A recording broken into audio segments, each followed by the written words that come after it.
We're here today at Miramar College, here to celebrate a special event. It's a showcase for our child development program.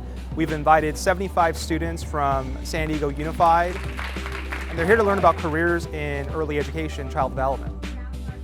During the showcase, we're going to be giving them a taste of a day in the life of a college student in the early education program.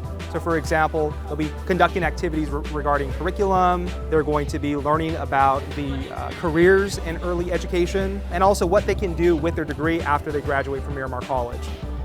We are very excited because our students from our Education and Child Development Pathways are here today to experience a Discover Your Passion event. So this is a collaborative event between our teachers and our classes with Miramar College and faculty, and they're going to get to see what a career path in education or child development might look like, and then be able to interact with some of the students that are in the program and faculty that are in the program. I think what they do the best is laying out all of your options and saying, oh, if you take this path, you can do this. There's a lot of options. It's a very interactive orientation and introduces students to the child development program. This event is really workforce preparation. It's intended to give them exposure to the careers in early education, and it's really to get them comfortable with being a student at Miramar College.